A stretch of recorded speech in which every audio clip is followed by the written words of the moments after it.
نحمده ونصلي على رسوله الكريم اما بعد فاعوذ بالله من الشيطان الرجيم بسم الله الرحمن الرحيم رب اشرح لي صدري ويسر لي امري واحلل عقدة من لساني يفقهوا قولي لن تنالوا البر حتى تنفقوا مما تحبون. تم نیکی کو پہنچ نہیں سکتے، نیکی کو پا نہیں سکتے اور ہرگز نہیں پا سکتے جب تک کہ اپنی وہ چیزیں خدا کی راہ میں خرچ نہ کرو جنہیں تم عزیز رکھتے ہو. سب سے پسندیدہ چیز کیا؟ کھانا پینا. انسان جب اللہ کی خاطر کھانا پینا چھوڑتا ہے، مزے مزے کی چیزیں چھوڑتا ہے، چائے چھوڑتا ہے، کچھ لوگ اسموکنگ چھوڑ دیتے ہیں، تو پھر ہی وہ نیکی کے درجے کو پہنچ پاتے ہیں. روزہ ایک ذریعہ ہے کس چیز کا؟ اللہ کے قرب کو پانے کا. کیا قربان کر کے؟ اپنی بھوک، نیند اور مزے مزے کی چیزیں. اور پھر صرف کھانے کے معاملے میں ہی نہیں بلکہ ہمیں جو کچھ بھی زندگی میں جس چیز سے پیار ہے، سوچئے کون سی چیزیں محبوب ہیں، کیا اچھا لگتا ہے. مال کے علاوہ، مال تو انڈرسٹوڈ ہے کیونکہ اللہ سبحانہ وتعالیٰ فرماتے ہیں انسان مال کی محبت میں بہت شدید ہے، لیکن مال کے علاوہ بھی جن چیزوں سے ہمیں محبت ہوتی ہے، خواہ وہ ہماری اولاد ہو، خواہ ہمارا گھر ہو، یا کوئی اور زندگی میں پیشن ہو، کوئی کام ہو، جاب ہو، کسی خاص ڈگری کی اچیومنٹ کا شوق ہو، کچھ بھی ہو، تو جب تک ان میں سے کسی چیز کی قربانی اللہ کی خاطر نہ کی جائے اس وقت تک انسان اللہ کے ساتھ اپنی محبت کو ثابت نہیں کر سکتا. اور یہ ایک حقیقت ہے کہ انسان انہی راستوں سے زیادہ آزمایا جاتا ہے جن جگہوں پر وہ کمزور ہوتا ہے، ان چیزوں سے زیادہ آزمایا جاتا ہے جن چیزوں کی محبت میں وہ مبتلا ہوتا ہے. اور پھر جب ہمیں ایمان کا یہ معیار دے دیا گیا کہ والذین آمنوا اشد حبا للہ، ایمان والے اللہ کی محبت میں سب سے زیادہ شدید ہوتے ہیں، تو اس کو ثابت کرنے کے لیے کہیں نہ کہیں، کبھی نہ کبھی، کچھ نہ کچھ وہ ضرور خرچ کرنا پڑے گا جو سب سے زیادہ محبوب ہے. اور اس میں صحابہ کرام کی بے شمار مثالیں ملتی ہیں کہ جب یہ آیت نازل ہوئی تو انہوں نے اپنی محبوب ترین چیزیں اللہ کے راستے میں دی. اور بر کا معنی صرف نیکی ہی نہیں، بر کا معنی جنت بھی کیا جاتا ہے اور خیر کامل بھی کیا جاتا ہے کہ اس وقت تک نیکی کے تم اصل معیار تک نہیں پہنچ سکتے، نیکی کو پا نہیں سکتے، نیک کہلا نہیں سکتے جب تک یہ کام نہ کرو. وَمَا تُنْفِقُوا مِنْ شَيْءٍ فَإِنَّ اللَّهَ بِهِ عَلِيمٌ. اور جو کچھ تم خرچ کرو گے اللہ اس سے بے خبر نہ ہوگا، جو کچھ بھی دو گے وہ اس کو پتا ہے کہ تم کیا قربان کر رہے ہو. کھانے کی یہ ساری چیزیں جو شریعت محمدی میں حلال ہیں بنی اسرائیل کے لیے بھی حلال تھیں، البتہ بعض چیزیں ایسی تھیں جنہیں تورات کے نازل کیے جانے سے پہلے اسرائیل نے خود اپنے اوپر حرام کر لیا تھا. ان سے کہو اگر تم اپنے اعتراض میں سچے ہو تو لاؤ تورات اور پیش کرو اس کی کوئی عبارت. اس کے بعد بھی جو لوگ اپنی جھوٹی گھڑی ہوئی باتیں اللہ کی طرف منسوب کرتے رہیں وہی در حقیقت ظالم ہیں. یہود نے جو اپنا خود ساختہ دین بنا لیا تھا اس میں بعض ایسی چیزوں کو حرام کر لیا تھا جو اللہ کی طرف سے دراصل حرام نہ تھی. نبی صلی اللہ علیہ وسلم نے آ کر جب بہت سی ایسی چیزوں کو جو اصلاً حلال تھی پیغمبروں کی شریعت میں، ان کو جب واپس اپنی اصل پہ آپ لائے، ان کو حلال قرار دیا، تو بہت سے لوگوں کو باتیں کرنے کا موقع مل گیا. تو اس موقع پر ان سے کہا جا رہا ہے کہ تم اپنی دلیل لاؤ، بتاؤ کہ کیا تورات میں بھی ایسا کہا گیا تھا جو تم اپنے اوپر لاگو کر چکے ہو. فتلوہا، اسے پڑھ کے دیکھو، ان کنتم صادقین، اگر تم سچے ہو. تو بات یہ ہے کہ بدعات ہوں یا غلط رسوم ہوں، وہ بھی بعض اوقات ہمیں اتنی محبوب ہوتی ہیں کہ ان کو چھوڑنا مشکل ہوتا ہے. ہمیں بعض اوقات پتہ ہوتا ہے کہ ہماری ایک پریکٹس، ہماری یا ہماری فیملی کی یا خاندان کی دین کے مزاج کے مطابق نہیں، لیکن ہم اس پر سائلنس اختیار کرتے ہیں، خاموش رہتے ہیں. کس وجہ سے؟ کیونکہ کسٹمز، رسم و رواج اور خاندانی طور طریقوں کے خلاف جانا یا بدعات کے خلاف کوئی قدم اٹھانا عموماً بہت بڑی مخالفت کو جنم دیتا ہے. تو ہم اپنے آپ کو بچانے کے لیے عموماً اس کے بارے میں کچھ نہیں کہتے. لیکن بات یہ ہے کہ دین تو وہی ہے جو اللہ نے نازل کیا، اور پسندیدہ چیزیں وہی ہیں، وہی کام ہیں جن کو اللہ نے پسند کیا، جن کو اس نے ریکمینڈ کیا. لیکن اگر کوئی اللہ کا بندہ ایسا پیدا ہو جائے جو اللہ کی خاطر حق بیان کرنے لگے تو عموماً لوگ اس کو چھوڑتے نہیں. اس موقع پر کتاب و سنت سے رجوع نہیں کرتے. عموماً کیا کہتے ہیں، ہمارے ہاں تو ایسا ہی ہوتا رہا ہے، ہم تو شروع سے فلاں اور فلاں چیز نہیں کھاتے. اب دیکھیے کہ ہمارے معاشرے میں بھی بعض خاندانوں میں بعض رنگ نہیں پہنے جاتے، بعض کھانے نہیں کھائے جاتے. اور وہ کیوں نہیں کیا جاتا؟ بس ہمارے ہاں ایسا ہی ہوتا ہے. اور اگر کوئی یہ کہے کہ لاؤ دلیل، پڑھو قرآن، بتاؤ ہمیں کہ کہاں لکھا ہے ایسا کرنا، تو دلیل نہیں ہوتی، لیکن بات مانی بھی نہیں جاتی. تو بات یہ ہے کہ لن تنالوا البر حتی تنفقوا مما تحبون، اور اس میں وہ اپنی عقیدتیں اور اپنی عزتیں اور اپنی پسند و ناپسند بھی ہوگی، جسے اللہ کی پسند کے آگے جھکانا ہوگا. وہ شریعت کے قوانین بھی ہو سکتے ہیں اور باقی طور طریقے بھی ہو سکتے ہیں. فرمایا فمن افترى على الله الكذب من بعد ذلك فاولئك هم الظالمون. اس کے بعد بھی جو لوگ اپنی جھوٹی گھڑی ہوئی باتیں اللہ کی طرف منسوب کرتے رہیں وہی در حقیقت ظالم ہیں. کہو اللہ نے جو کچھ فرمایا ہے سچ فرمایا ہے. تم کو یکسو ہو کر ابراہیم علیہ السلام کے طریقے کی پیروی کرنی چاہیے، اور ابراہیم علیہ السلام شرک کرنے والوں میں سے نہ تھے. ان اول بیت وضع للناس للذی ببکۃ مبارکا وہدی للعالمین. بے شک سب سے پہلی عبادت گاہ جو انسانوں کے لیے تعمیر ہوئی وہ وہی ہے جو مکہ میں واقع ہے. وہ بھی محبتوں کی علامت ہے. اس کی طرف سفر بھی اسی وقت انسان کر سکتا ہے جب دوسری محبتوں کو قربان کرے، اپنا کام کاروبار چھوڑے، اپنا گھر بار چھوڑے، بچے چھوڑے، پھر اس رب کے در پر انسان حاضر ہو سکتا ہے. تو اس لیے اس کا بھی ذکر ساتھ ہی کر دیا گیا. اس گھر کو خیر و برکت عطا کی گئی تھی، مبارک ہے وہ گھر، مبارکن، اور تمام جہان والوں کے لیے مرکز ہدایت بنایا گیا تھا. اس میں کھلی ہوئی نشانیاں ہیں. ابراہیم علیہ السلام کا مقام عبادت ہے، اور اس کا حال یہ ہے، یعنی اس گھر کا، کہ جو اس میں داخل ہو گیا امن میں آ گیا. لوگوں پر اللہ کا یہ حق ہے کہ جو اس گھر تک پہنچنے کی استطاعت رکھتا ہو وہ اس کا حج کرے، اور جو اس حکم کی پیروی سے انکار کرے تو اسے معلوم ہو جانا چاہیے کہ اللہ تمام دنیا والوں سے بے نیاز ہے. اللہ کو اس بات کی کوئی ضرورت نہیں کہ تم اس کے گھر آؤ، تم اس کا طواف کرو، تم اس کے آگے سجدہ کرو، تم اس کی راہ میں اپنا وقت، اپنی مال اور جان قربان کرو، تم اس کی خاطر اپنا گھر وطن چھوڑو. اس کو تو اس کی ضرورت نہیں، لیکن وہ یہ دیکھنا چاہتا ہے کہ تم اس کی خاطر کیا کچھ قربان کر سکتے ہو. تو حج نماز روزے کے علاوہ ایک فرض عبادت ہے. کس پر؟ جو بھی اس کی استطاعت رکھتا ہو، جس کے پاس زیادہ راہ ہو، جو وہاں تک جانے کا خرچ اٹھا سکتا ہو. اور عورت کے لیے ایک اضافی شرط محرم کی بھی ہے. لیکن اگر کوئی شخص بے وجہ کے بہانوں کی وجہ سے حج نہیں کرتا، یہ ٹال مٹول کرتا ہے اپنے اس فریضے میں، تو حدیث میں آتا ہے کہ ایسا شخص پھر یہودی ہو کر مرے یا نصرانی ہو کر مرے، اللہ کو اس کی کوئی پرواہ نہیں. کسی بھی فریضے کا انکار، نماز کا انکار یہ سوچ کر کہ کوئی بہت ضروری نہیں، زکوٰۃ کا انکار، روزے کا انکار، حج کا انکار، یہ انسان کو کفر میں داخل کر دیتا ہے. کیونکہ یہ فرض ہے، یہ obligation ہے، اور اس کو چھوڑا نہیں جا سکتا بغیر کسی حقیقی اور شرعی عذر کے. حقیقی شرعی عذر کے ساتھ نماز بھی چھوڑی جا سکتی، زکوٰۃ بھی سب پر فرض نہیں ہوتی، روزہ بھی سب پر فرض نہیں ہوتا، اور حج بھی سب پر فرض نہیں. لیکن جس شخص پر حج فرض ہو جاتا ہے اور جس پر عبادت فرض ہو جاتی، پھر اس کے لیے انکار کی گنجائش نہیں.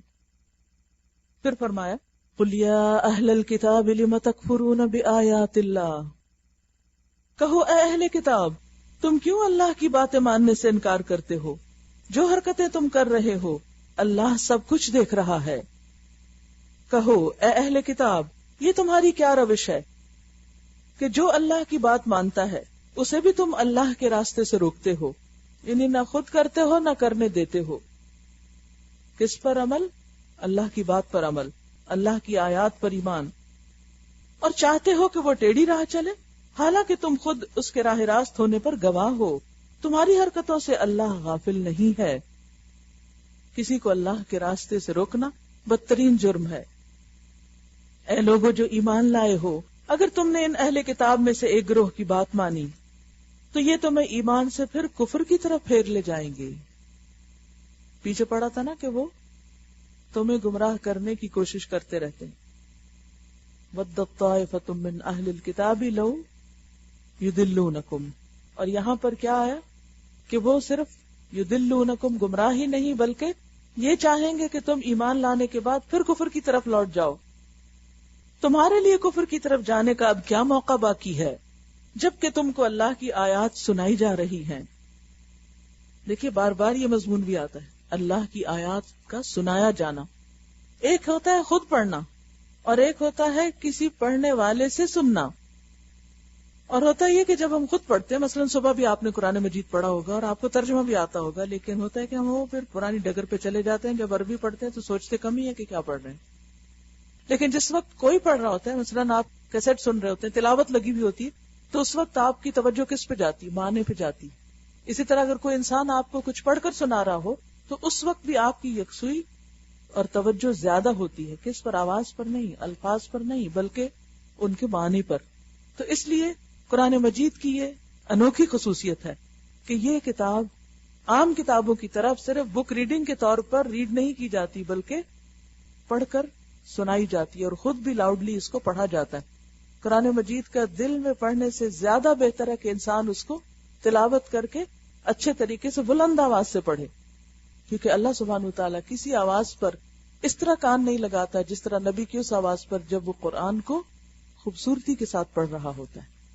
اور ہمیں بھی حکم دیا گیا ہے کہ اپنی آوازوں کو قرآن کے ساتھ خوبصورت بناؤ، یعنی اونچی آواز میں خوبصورت پڑھنے کی کوشش کرو۔ تو یہ قرآن کے ساتھ ہی خاص خصوصیت ہے۔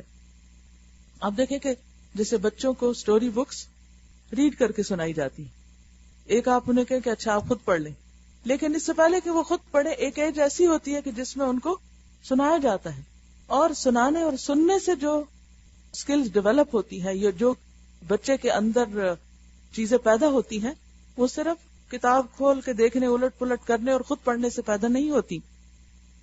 تو بات یہ ہے کہ جب انسان اللہ کا حکم سنتا ہے تو اس کے کان بھی سنتے ہیں اور اس کے دل پر بھی جا کر اثر ہو رہا ہوتا ہے۔ فرمایا کہ جب تم کو اللہ کی آیات سنائی جا رہی ہیں تو پھر تم کیسے کفر کر سکتے ہو، اور تمہارے درمیان اس کا رسول موجود ہے۔ جو اللہ کا دامن مضبوطی کے ساتھ تھامے گا تو ضرور راہ راست پائے گا۔ وَمَن يَعْتَصِم بِاللَّهِ فَقَدْ هُدِيَ إِلَى صِرَاطٍ مُسْتَقِيمٍ يَا أَيُّهَا الَّذِينَ آمَنُوا اتَّقُوا اللَّهَ حَقَّ تُقَاتِهِ وَلَا تَمُوتُنَّ إِلَّا وَأَنتُم مُسْلِمُونَ۔ اے لوگو جو ایمان لائے ہو، اللہ سے ڈرو جیسا کہ اس سے ڈرنے کا حق ہے۔ تمہیں موت نہ آئے، تم دنیا سے نہ جاؤ مگر اس حال میں کہ تم مسلم ہو۔ دو چیزوں کا حکم پھر دیا جا رہا ہے، تقوی اور اسلام کی حالت میں موت۔ تقوی کیا ہے؟ اللہ کے ڈر سے، اللہ کی خاطر گناہوں سے بچنا، شبہات سے بچنا، اس کی اطاعت کے کام کرنا، ان کاموں کی طرف دوڑنا جو اس کی محبت کے قریب کرتے ہیں، اور پھر صرف گناہ نہیں، صرف بڑی بڑی غلطیاں نہیں، ان چیزوں سے بھی بچنا جو انسان کے دل میں شک پیدا کرے۔ کیونکہ تقوی کیا ہے؟ دع ما یریبک الی ما لا یریبک، وہ چیزیں چھوڑ دو جو تمہیں شک میں ڈالتی، you are not sure about it کہ یہ ٹھیک ہے یا نہیں، کرنا چاہیے یا نہیں، اور ان چیزوں کو اختیار کرنا کہ جن کے بارے میں شرح صدر ہو کہ ہاں یہ بالکل ٹھیک کام ہے، تاکہ پورے یقین کے ساتھ، دل کی تسلی کے ساتھ آپ انہیں کر سکیں۔ کیونکہ اللہ کی اطاعت ہاف ہارٹیڈلی نہیں ہونی چاہیے، آدھے دل سے نہیں ہونی چاہیے، اچھا کر لیتا ہوں، اچھا ابھی نہیں کرتا، نہیں، جو کرنا ہے اس کو کرنا ہے، اور پورے یقین اور ایمان اور شوق کے ساتھ کرنا ہے۔ اور اگر کسی کام کے بارے میں شک ہے کہ یہ نہیں کرنا چاہیے تو اس کو پھر نہیں کرنا چاہیے۔ ابن عمر کہتے ہیں لا يبلغ العبد حقیقت التقوی حتی یدع ما حاک فی الصدر. بندہ حقیقت تقوی کو، تقوی کی اصلیت کو اس وقت تک نہیں پہنچ سکتا جب تک کہ وہ چیز نہ چھوڑ دے جو اس کے دل میں کھٹکتی ہے. کسی بھی کام کے کرتے وقت آپ ہر وقت کتاب ساتھ نہیں رکھ سکتے، اچھا میں ذرا چیک لسٹ لے لوں، یہ جائز ہے یا ناجائز ہے، ٹھیک ہے یا نہیں. آپ کتنا بھی نالج رکھتے ہو، کتنا بھی پڑھ چکے ہو، پھر بھی زندگی میں بہت سے ایسے فیزز آتے ہیں کہ جس میں آپ ڈبل مائنڈڈ ہو جاتے ہیں، شک کا شکار ہو جاتے ہیں. مثلا آپ وضو کرتے ہیں تو بعد میں کیا ہوتا ہے، پتہ نہیں ٹھیک کیا یا نہیں، کہیں یہ چیز خشک نہ رہ گی، تو آپ کیا کرتے ہیں؟ اگر آپ کو یہ شک ہو کہ کونی خشک رہ گئی تو آپ دوبارہ لازماً ایک ہاتھ پھیر کے اچھی طرح اس کو مل کے اپنی تسلی کر لیتے ہیں. یا آپ نے کیا کیا؟ ہاتھ پھیرنے کا عمل اپنے دل کی کھٹک دور کر لی. اور اگر دور نہیں کرتے تو یہ تقویٰ کا مقام نہیں.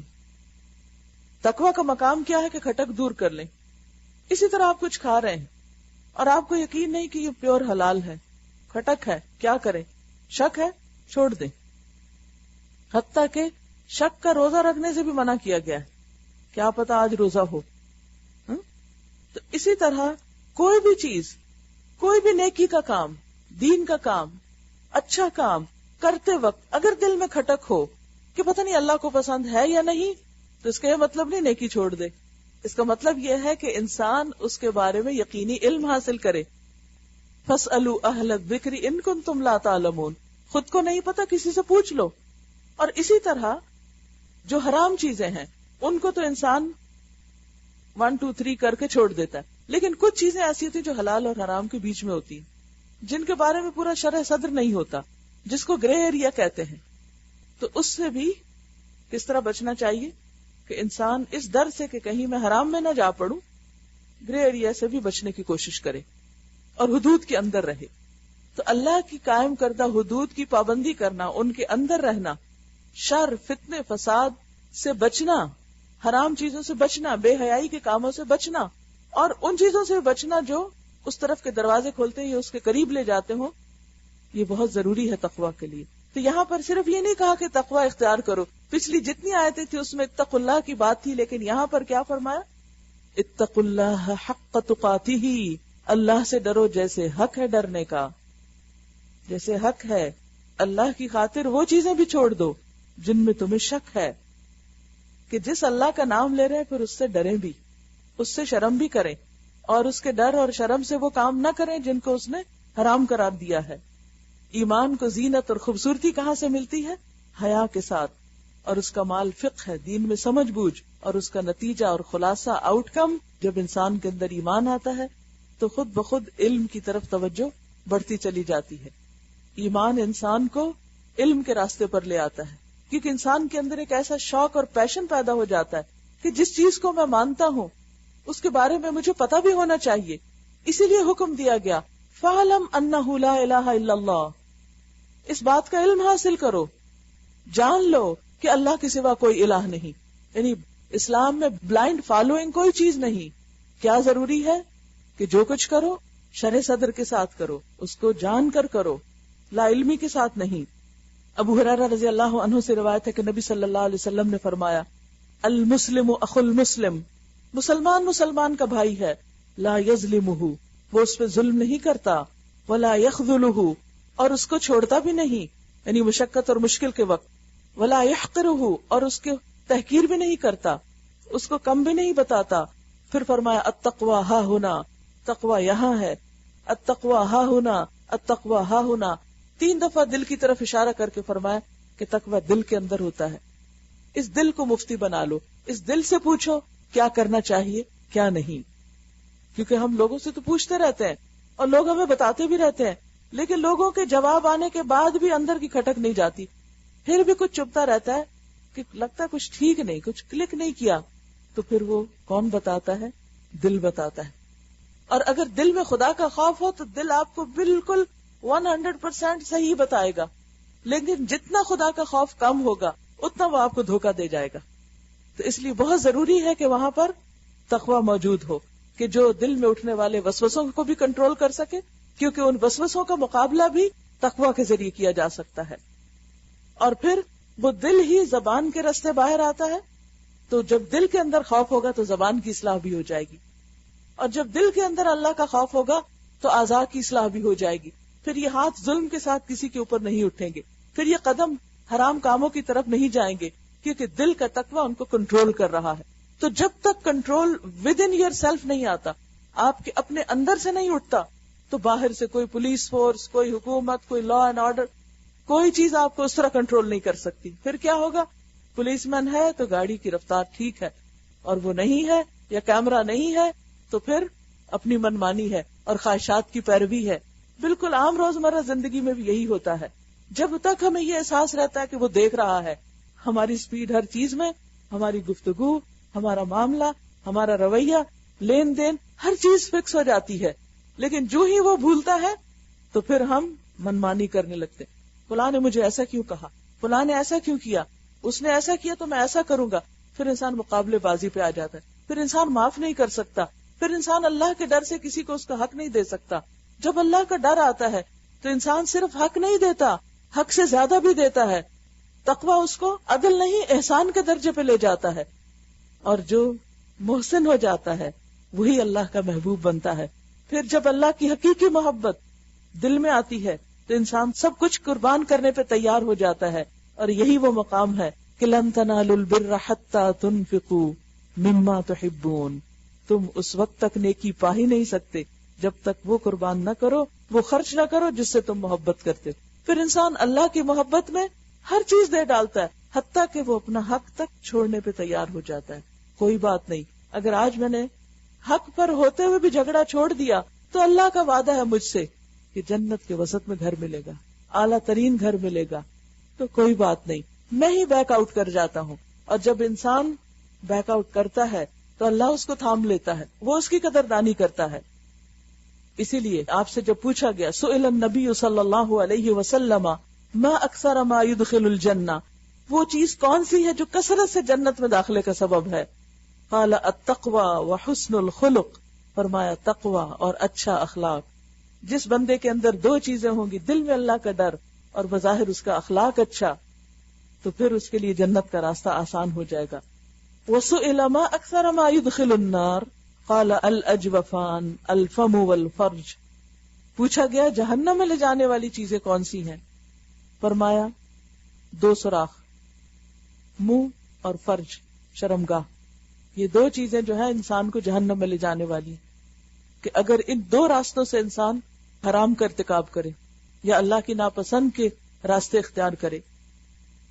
ایک بہت خوبصورت دعا ہے تقوی کے بارے میں، کیونکہ یہاں اللہ نے حکم دیا نا کہ یا ایھا الذین آمنوا اتقوا اللہ حق تقاتہ، صرف تقوی نہیں، حق تقاتہ ہی. تو پھر جب تک اللہ نہ دے خود سے کہاں سے کر سکتے ہیں؟ تو اسی لیے وہ دعا بھی ہے اللہم انی اسألک الہدی والتقی والعفاف والغنی.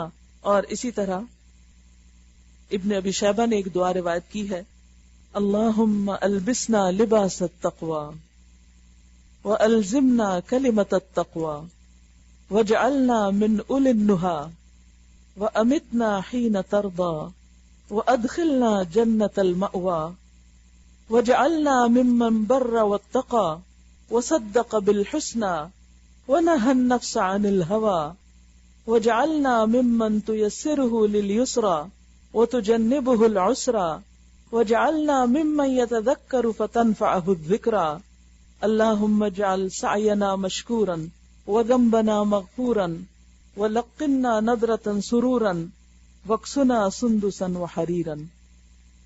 سمجھ آ گئی ہوگی، بہت سے الفاظ قرآن ہی کے ہیں. اللہ ہمیں تقوی کا لباس پہنا اور تقوی کی بات کو ہمارے لیے لازم کر دے، تقوی کی بات کا پابند کر دے، اور ہمیں عقل مند لوگوں میں شامل کر دے، اور ہمیں اس وقت موت دینا جب تو ہم سے راضی ہو جائے، اور ہمیں جنت المأوی میں داخل فرمانا، اور ہمیں ان لوگوں میں شامل کر دے جو نیکی کرتے ہیں اور تقوی اختیار کرتے ہیں اور بھلائی کی تصدیق کرتے ہیں اور نفس کو بری خواہشات سے روکتے ہیں، اور ہمیں ان میں شامل کر دے جن کے لیے تو نے آسان راستے کو آسان کیا، وَتُجَنِّبُهُ الْعُسْرَى، اور مشکل راستے سے بچایا، اور ہمیں بنا دے ان لوگوں میں سے جو نصیحت حاصل کرتے ہیں تو نصیحت ان کو فائدہ دیتی ہے. اے اللہ ہماری کوشش کو قابل قدر بنا دے، ہماری کوششوں کو مشکور بنا دے، یعنی تو ان کی قدردانی کرے اور ہمارے گناہوں کو معاف کر دے اور ہمیں تازگی اور سرور بخش دے اور ہمیں سندس اور حریر پہنا دے۔ تو بہرحال ہم سب کا اس مہینے کا گول، تمنا، آرزو، کوشش اور دعا کیا ہے کہ اللہ ہم کو تقوی نصیب کر دے تاکہ ہمارے سارے اعمال درست ہو جائیں، لوگوں کے ساتھ بھی معاملات اچھے ہو جائیں اور اللہ کے ساتھ تعلق بھی بہترین ہو جائے۔ جب یہ ہوگا تو ہی کیا ہوگا، وَاعْتَصِمُوا بِحَبْلِ اللَّهِ جَمِيعًا، پھر اجتماعیت آئے گی، پھر اکٹھے کام کر سکو گے، پھر مل کر اللہ کی رسی کو مضبوط پکڑ سکو گے۔ بہت سے لوگ نیک ہوتے ہیں، اچھے ہوتے ہیں، اپنی اپنی جگہ بڑے اچھے اچھے کام کر رہے ہوتے ہیں، نمازیں بھی پڑھ رہے ہیں، تسبیح بھی کر رہے ہیں، ذکر اذکار بھی کر رہے ہیں اور صدقہ خیرات بھی کرتے ہیں، سب کچھ کرتے ہیں، لیکن جو ہی لوگوں کے ساتھ معاملہ ہوتا ہے بگڑ بیٹھتے ہیں، انسانوں کے ساتھ معاملات میں فیل ہو جاتے ہیں۔ اور یہ اس قدر افسوس کی بات ہے کہ مسلمانوں کے اندر ٹیم ورک ہے ہی نہیں، چاہے وہ کسی مسجد میں جمع ہو، چاہے وہ کسی اسلامی ادارے میں جمع ہو، چاہے وہ دنیا کے کسی بزنس میں جمع ہو، خواہ وہ رشتہ دار ہو یا غیر ہو، کہیں کم ہی دیکھنے میں آیا ہوگا کہ کچھ لوگوں نے مل کے کام شروع کیا اور پھر وہ آخر تک اکٹھے رہے۔ کیوں؟ کیا چیز توڑ دیتی ہے، پھوڑ دیتی ہے لوگوں کو باہم؟ کیا چیز معاملات کو بگاڑ دیتی ہے؟ اللہ کے خوف کا نہ ہونا۔ جب اللہ کا خوف نہیں ہوتا تو زبانیں جھوٹ بھی بولتی ہیں، جب اللہ کا خوف نہیں ہوتا تو الزام تراشیاں بھی ہوتی ہیں۔ اسی لیے شادی کے خطبے میں 3 آیتوں کے اندر 4 بار اللہ کا تقوی کا حکم دیا گیا کہ لوگوں خدا سے ڈرو۔ جب تک خدا سے نہیں ڈرو گے ایک دوسرے کو اس کا حق نہیں دے سکو گے، اور جب تک انسان صرف اللہ کی خاطر حق نہ دے، صرف اللہ کی خاطر، بندوں کی خاطر نہیں، کیونکہ بندے تو ہم سے وہ سلوک بعض اوقات کرتے ہیں کہ ہم حق دے ہی نہیں سکتے۔ اگر ہم اس پہ جائیں کہ جو بندے ہمارے ساتھ کریں گے وہی ہم کریں گے تو پھر تو اللہ کے ایک حکم پہ بھی ہم نہیں چل سکتے۔ اللہ کے احکام کی پیروی صرف اس وقت ہو سکتی ہے جب انسان بندوں کے رویے کے تابع ہو کر نہیں، صرف اللہ کی محبت میں اور اللہ کے خوف میں وہ سب کچھ کرتا ہے جو اللہ بندے سے چاہتا ہے۔ یہیں سے پھر دین کے کاموں میں برکت پیدا ہوتی ہے کہ جب مل کے اللہ کی رسی کو پکڑا جاتا ہے۔ اور اللہ کی رسی کیا ہے؟ اللہ کی کتاب، اللہ کا کلام، اللہ کا قرآن، اور اسی طرح تقوی کو بھی اللہ کی رسی کہا گیا۔ ایک حدیث کے مطابق جو قرآن ہے وہ اللہ کی رسی ہے جس کا ایک سرا ہمارے ہاتھ میں اور دوسرا اللہ کے ہاتھ میں ہے۔ لیکن چاہے قرآن کی تعلیم ہو، قرآن کی خدمت ہو، لوگ جب ذاتی مفاد سامنے آتے ہیں، ذاتی مصلحتیں سامنے آ جاتی ہیں تو بڑے بڑے پیشن کمزور پڑ جاتے ہیں اور بڑے بڑے تمنا اور ارادے اور عزم کمزور ہو جاتے ہیں، اور ذات کو ایشو بنا کر، ذات کے معاملے میں سینسیٹیو ہو کر اللہ کے دین کے کام کو اس کے رحم و کرم پہ چھوڑ کے ہم ایک طرف ہو جاتے ہیں۔ تو یہاں اللہ تعالیٰ حکم دیتے ہیں وَاعْتَصِمُوا بِحَبْلِ اللَّهِ جَمِيعًا، اللہ کی رسی کو سب مل کے مضبوطی سے پکڑو۔ سوچئے اسی سے پہلے حق کا تکاتی ہی کی بات ہے، وَلَا تَفَرَّقُوا، اور الگ الگ نہ ہو جاؤ، تفرقے میں نہ پڑو، وَاذْكُرُوا نِعْمَةَ اللَّهِ عَلَيْكُمْ، اللہ کے اس احسان کو یاد رکھو جو اس نے تم پر کیا، تمہیں ایمان کی نعمت بخشی، تمہیں دین کی نعمت بخشی، تمہیں قرآن کی نعمت بخشی، تم یہ سب کچھ پا کر، یہ نعمتیں پا کر گھر بیٹھ جاؤ گے اور صرف اپنی ذات کا رونا روتے رہو گے اور اللہ کی خاطر محبوب چیز قربان نہیں کرو گے، اپنی عزت، اپنی خواہشات، اپنے جذبات، اپنا مال، اپنا وقت، صلاحیتیں، انرجیز اس کو نہیں دو گے، صرف اس سے اپنی اور اپنے اہل و عیال کی اور اپنے گھر بار کی ہی دنیا بناتے رہو گے، صرف اسی کو سجاتے رہو گے، تم نیکی کو نہیں پا سکتے جب تک وہ قربان نہ کرو جو محبوب ہے تم کو، اور اسی طرح تم نیکی کو پا نہیں سکتے جب تک کہ حقیقی تقوی نہ ہو، تقوی کی روح کا نہ پہنچو، تم نیکی کو پا نہیں سکتے جب تک مل کر اللہ کی عبادت نہ کرو، مل کر اللہ کی رسی کو جب تک مضبوط نہ پکڑو، جب تک آپس میں ایک دوسرے کے ساتھ تعلق اچھا نہ کرو۔ وَاذْكُرُوا نِعْمَةَ اللَّهِ عَلَيْكُمْ، اللہ کی نعمت کو یاد رکھا کرو۔ کیا ہے سب سے بڑی نعمت؟ ایمان، قرآن۔ اللہ نے تم کو قرآن دے دیا، اسے آگے شیئر نہیں کرو گے، اسے دوسروں تک نہیں پہنچاؤ گے، یہ اتنی بڑی ذمہ داری ہے کہ اکیلے یہ ذمہ داری پوری کر ہی نہیں سکتے جب تک اکٹھے ہو کر نہ کرو گے۔ آج اگر پوری دنیا میں قرآن نہیں پھیلا کمیونیکیشن کے اس دور میں، تو اس میں قصور کس کا ہے؟ اس میں قصور صرف مسلمانوں کا ہے. قرآن ایک پاورفل کلام ہے، وہ تو آپ سے آپ لوگوں کے دلوں پہ اثر کرتا ہے، اس کو ہم جیسے لوگوں کی ضرورت نہیں. ہمیں تو صرف ایک اعلی کار بننا ہے، ہمیں تو صرف میسج کنوے کرنا ہے. اور ہم کیوں نہیں کر پاتے؟ اس لیے کہ ہمارا سارا وقت تو اپنی ذات کے مسئلوں میں رہتا ہے، یا ہم الجھے رہتے ہیں، یا ہم لڑے جھگڑے رہتے ہیں، یا ہم بیکار کاموں میں چل پڑتے ہیں، غیر ضروری چیزوں میں مشغول ہو جاتے ہیں، اور جو اصل کرنے کا کام وہ پیچھے چلا جاتا ہے. تھوڑی سی گرمی ہوتی، سانس نہیں آتا، ہائے ہائے پکارنے لگتے ہیں. سوچئے جہنم کی گرمی کیسی ہوگی. خود تو گھر بیٹھ کے تلاوت کر کے اپنی جنت پکی کر رہے ہیں، اور جو لوگ گمراہی میں بھٹک رہے ہیں، شرک میں پڑے ہوئے ہیں، بدعت میں پڑے ہوئے ہیں، بد اخلاقی کا شکار ہیں، ان کو کون بتائے گا؟ وہی نا جن کے پاس نعمت ہوگی. وَاذْكُرُوا نِعْمَتَ اللَّهِ عَلَيْكُمْ إِذْ كُنْتُمْ أَعْدَاءً فَأَلَّفَ بَيْنَ قُلُوبِكُمْ. یہ ایمان اور دین اور قرآن تمہاری باہم محبتوں کا ذریعہ بنا، تو کیا اسی کو تم باہم عداوتوں کا ذریعہ بناؤ گے؟ فَأَصْبَحْتُمْ بِنِعْمَتِهِ إِخْوَانًا. اس کی نعمت کی وجہ سے تم بھائی بھائی بنے تھے، تمہارے باہم رشتے قائم ہوئے تھے. وَكُنْتُمْ عَلَى شَفَا حُفْرَةٍ مِّنَ النَّارِ. اور تم آگ کے گڑھے کے کنارے کھڑے تھے. کس وجہ سے؟ گمراہی کی وجہ سے. فَأَنْقَذَكُم مِّنْهَا. اس دین کی وجہ سے اللہ نے تم کو اس سے بچا لیا. تم بھی آگ میں گر پڑتے اگر تم تک دین نہ پہنچتا. اگر اللہ نے تمہیں بچا لیا، اب تمہاری ذمہ داری ہے کہ تم آگے بڑھ کر دوسروں کو بھی بچاؤ. كَذَلِكَ يُبَيِّنُ اللَّهُ لَكُمْ آيَاتِهِ لَعَلَّكُمْ تَهْتَدُونَ. اس طرح اللہ اپنی نشانیاں تمہارے سامنے روشن کرتا ہے، شاید کہ ان علامتوں سے تمہیں اپنی فلاح کا سیدھا رستہ نظر آ جائے. وَلْتَكُن مِّنكُمْ أُمَّةٌ يَدْعُونَ إِلَى الْخَيْرِ. اس کام کو کرنے کے لیے، دین کو آگے پہنچانے کے لیے، خیر اور بھلائی کو معاشرے میں عام کرنے کے لیے کیا کرنا چاہیے تم کو؟ تم میں کچھ لوگ ضرور ایسے رہنے چاہیے جو نیکی کی طرف بلائیں، جو ایکٹیولی دعویٰ کا کام کریں. وَيَأْمُرُونَ بِالْمَعْرُوفِ. معروف کا حکم دیں. وَيَنْهَوْنَ عَنِ الْمُنْكَرِ. اور برائیوں سے روکا کریں. وَأُولَئِكَ هُمُ الْمُفْلِحُونَ. اور یہی ہیں سکسیسفل، کامیاب ہونے والے. سب کو کامیابی چاہیے. اللہ بتاتا ہے کہ کامیابی کہاں ہے، کس کام کے کرنے میں ہے. ہم سمجھتے ہیں کہ ہمیں گھر مل گیا تو کامیاب ہو گئے، اچھی جاب مل گئی تو کامیاب ہو گئے، کھانے کو روز مل جاتا ہے تو کامیاب ہو گئے. یہ کامیابی نہیں ہے. اگر یہی کامیابی کی علامت ہے تو صحابہ تو پھر کامیاب نہ تھے کہ ان کے لیے سارے دن میں ایک کھانے کی کھجور ہوتی تھی. لیکن اصل کامیاب تو وہ تھے جن کو اللہ نے رضی اللہ عنہم ورضوا عنہ کا سرٹیفکیٹ دے دیا.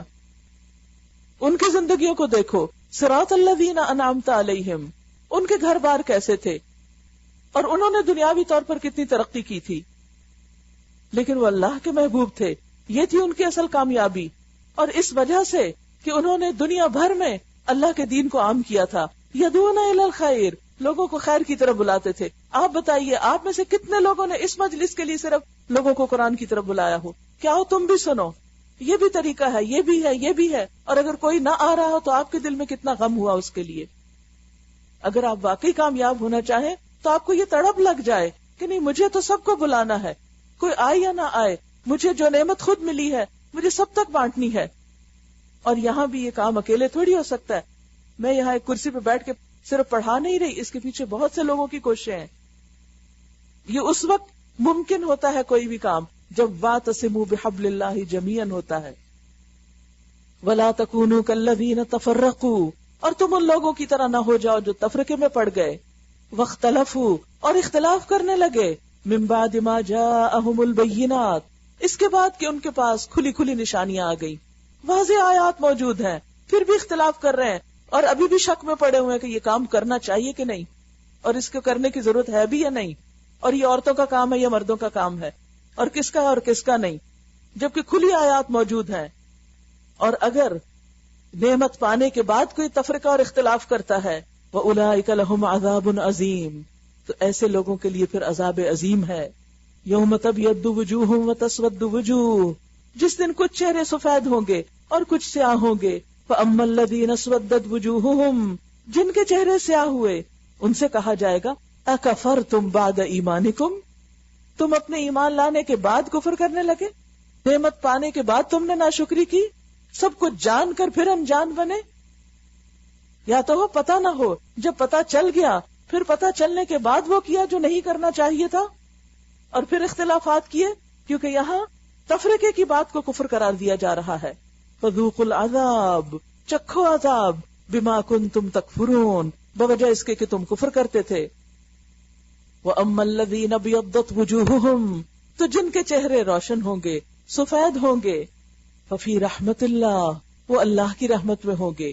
دنیا میں بھی چہرے بدل جاتے ہیں جب آپ قرآن سے دور ہوتے ہیں، اور آخرت میں تو سارا فرق ہی چہروں کا ہو جائے گا.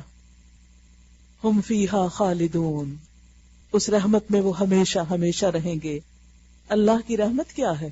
کیا ہے رحمت؟ حدیث میں کیا آتا ہے؟ رحمت کس کو کہا؟ جنت. انتی رحمتی، تو میری رحمت ہے. ارحم بکی من اشاء، تیرے ذریعے جس پہ چاہوں گا رحم کروں گا. تو یہ رحمت اللہ میں کون ہے جن کے چہرے سفید ہیں؟ یہ کون ہے جنہوں نے اختلافات کے باوجود اتحاد قائم رکھا، جو تفرقے میں پڑنے سے بچے، جو اللہ کے دین کی طرف بلاتے رہے اور سب کو اکٹھا کرتے رہے، جو امر بالمعروف اور نہی عن المنکر کرتے رہے. تلک آیات اللہ نتلوها علیک بالحق، یہ اللہ کی آیات ہیں جنہیں ہم آپ پر حق کے ساتھ پڑھ کر سنا رہے ہیں. وما اللہ یرید ظلما للعالمین، کیونکہ اللہ دنیا والوں پر ظلم کرنے کا کوئی ارادہ نہیں رکھتا، وہ تو سب کو خبردار کر دینا چاہتا ہے. وَلِلَّهِ مَا فِي السَّمَاوَاتِ وَمَا فِي الْأَرْضِ، زمین و آسمان کی ساری چیزوں کا مالک اللہ ہے، اور سارے معاملات اللہ ہی کے حضور پیش ہوتے ہیں. سب کا کیا دھرا اللہ ہی کے سامنے جائے گا، چھوٹی کوشش کریں یا بڑی، سب اس کے پاس اکٹھی ہو رہی ہے. اعمال روز اس کے سامنے پیش کیے جا رہے ہیں. کنتم خیر امت، وہی جس کا ذکر کہاں ہوا تھا؟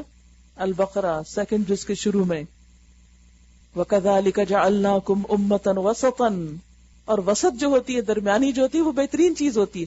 خیر الامور اوسطها، سب سے بہترین کام درمیانے، اعتدال والے. اور یہاں پر وسط نہیں، خیر کا لفظ استعمال کیا گیا اسی امت کے لیے جس سے میں اور آپ تعلق رکھتے ہیں. کنتم خیر امت، تم بہترین امت ہو. اخرجت للناس، تم لوگوں کے لیے نکالے گئے ہو، اپنی ذات کے لیے نہیں، صرف اپنے آپ کے لیے نہیں کہ اپنے فائدے اٹھاؤ، اپنی ذات کے لیے صرف فائدے کے کام کرو. تمہیں تو انسانیت کے فائدے کے لیے پیدا کیا گیا ہے. تأمرون بالمعروف، کیسے فائدہ پہنچاؤ گے؟ نیکی کا حکم دو گے. وتنہون عن المنکر، اور تم برائیوں سے روکو گے. وتؤمنون باللہ، اور تم اللہ پر ایمان رکھتے ہو. ولو آمن اہل الکتاب لکان خیرا لہم، اگر اہل کتاب ایمان لاتے تو ان کے حق میں اچھا ہوتا. بنی اسرائیل سے امامت کیوں چھینی گئی؟ اس لیے کہ انہوں نے اللہ کے دین کی خدمت، اللہ کی عبادت کی بجائے شرک کا راستہ اختیار کیا، اور اللہ کے دین کو لوگوں تک پہنچانے کی بجائے وہ کیا مانگنے لگے؟ کھانے پینے کی چیزیں، دنیا کی راحتیں. تو پھر کیا ہوا؟ اللہ نے قبلہ بھی شفٹ کر دیا، امامت بھی شفٹ کر دی، اور ان سے اعزاز لے لیا، اور یہ اعزاز امت محمد صلی اللہ علیہ وسلم کو دیا. تو اللہ تعالیٰ فرماتے ہیں اگر اہل کتاب یہ کرتے تو ان کے حق میں اچھا ہوتا. انہوں نے نہیں کیا، اب تمہیں ملا ہے یہ کرنے کا کام. اگر تم بھی کرو گے تو تمہارے حق میں اچھا ہے، اور اگر تم خیر نہیں کرو گے تو خیر کہاں سے پاؤ گے؟ منہم المؤمنون واکثرهم الفاسقون، بار بار اہل کتاب کا ذکر کیوں اللہ تعالیٰ کرتے ہیں؟ تاکہ ہم ان کی مثال سے سبق سیکھیں.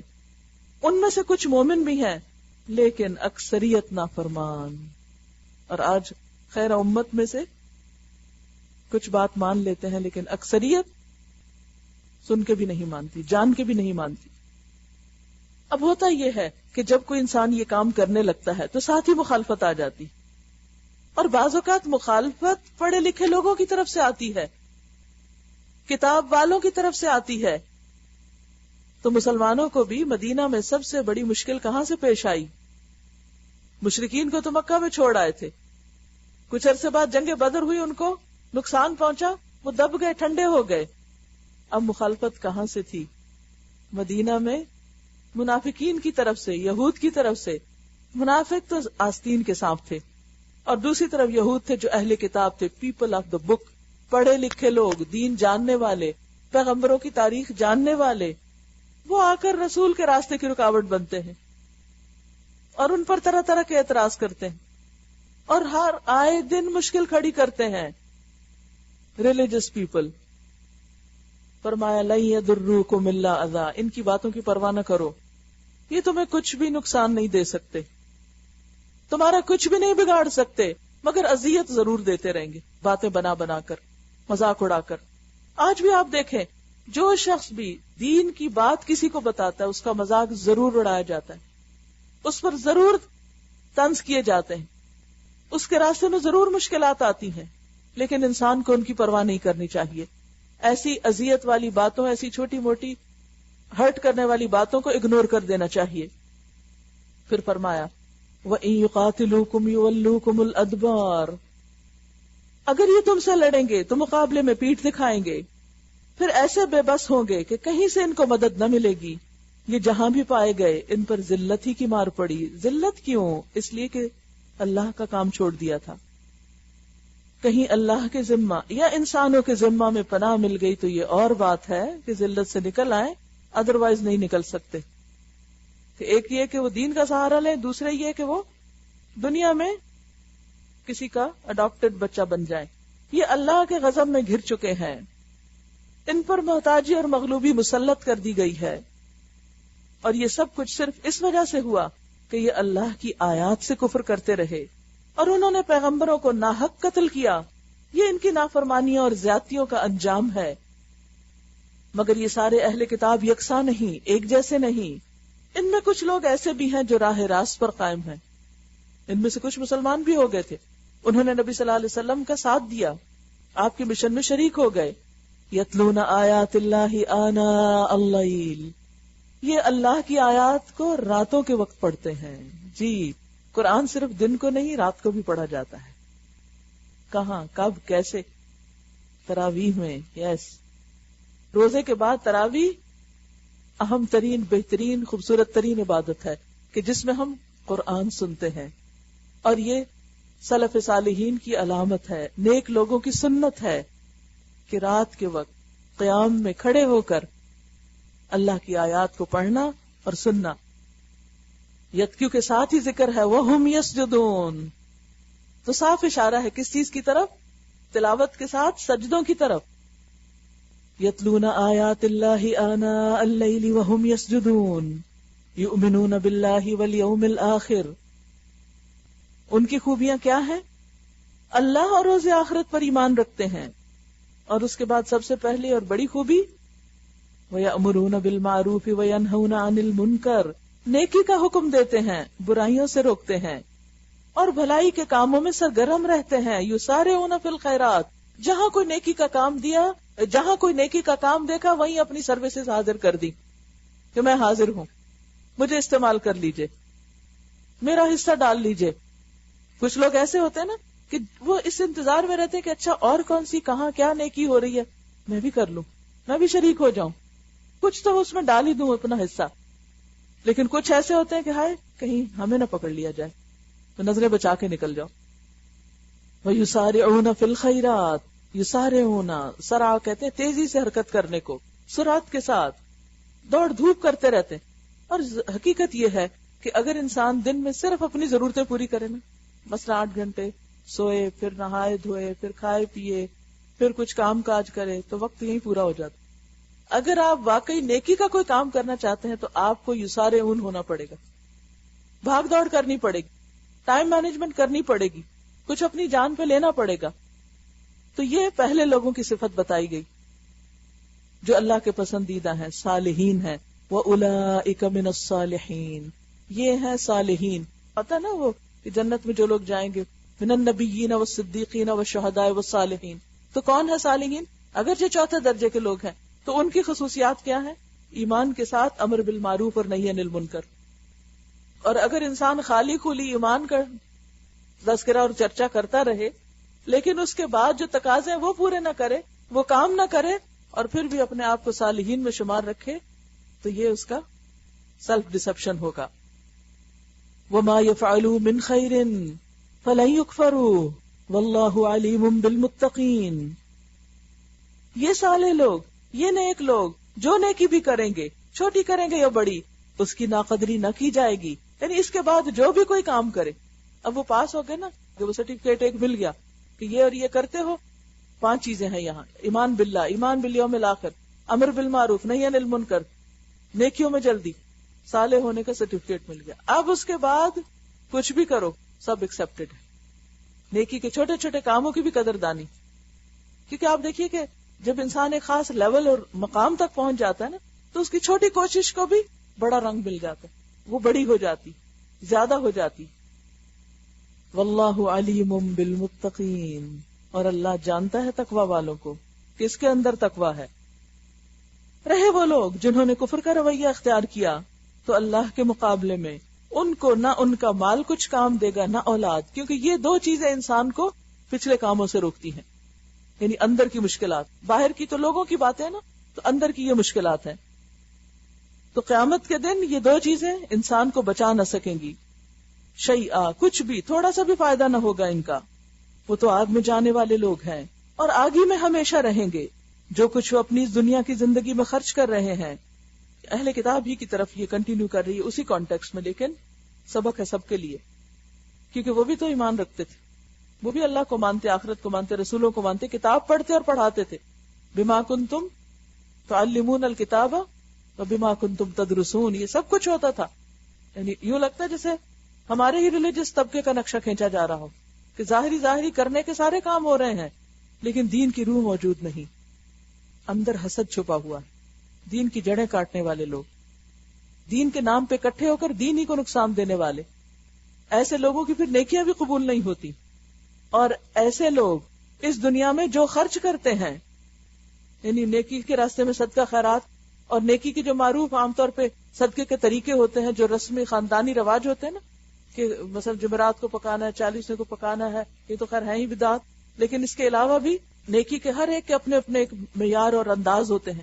ہر کلچر میں کوئی نہ کوئی ایک خاص انداز ہوتا ہے. فرمایا کہ رسمن جو کچھ کام یہ کر رہے ہیں نیکی کے، ان کا کیا حال ہوگا؟ جو کچھ وہ اپنی اس دنیا کی زندگی میں خرچ کر رہے ہیں، اس کی مثال اس ہوا کی سی ہے جس میں پالا ہو، ٹھر ہو، ٹھنڈک ہو. وہ ان لوگوں کی کھیتی پر چلے جنہوں نے اپنے اوپر آپ ظلم کیا اور اسے برباد کر کے رکھ دے. یہ نظارہ آپ ہر سال دیکھتے ہیں. سرسبز درخت ہوتے ہیں، ایک ٹھنڈی ہوا چلتی ہے تو اگلے دن دیکھتے ہیں کہ درختوں کا رنگ پھیکا پڑا ہوا ہوتا ہے، پھر آہستہ آہستہ پیلے ہو جاتے ہیں اور پھر خزاں کے پتے سب جھڑ جاتے ہیں اور ختم ہو جاتا ہے. یہی حال ہے ان لوگوں کا جو دین کی روح سے خالی ہیں، جن کا ایمان درست نہیں، جن کا تقوی درست نہیں، جو امر بالمعروف نہیں عن المنکر نہیں کرتے، جو لوگوں کو اللہ کی طرف نہیں بلاتے، اور پھر اپنی ذاتی زندگی میں کچھ نمائشی نیکیاں کرتے رہتے ہیں، کچھ رسمی کام کرتے رہتے ہیں. ایسے لوگوں کی یہ نیکیاں بظاہر اگر سرسبز نظر بھی آئیں تو ایک ٹھنڈی ہوا چلنے کی دیر ہے کہ خزاں آ جائے گی. آخرت میں اس کا کچھ بھی فائدہ نہ ہوگا. ہاں، دنیا میں کچھ تعریف ضرور ہو جائے گی کہ دیکھو فلاں کیسا زبردست نیکی کرنے والا ہے. پھر جو کچھ ان کے ساتھ ہوا وہ ان پر اللہ کا ظلم نہ تھا بلکہ ان کا اپنا ظلم تھا جو انہوں نے خود اپنے اوپر کیا.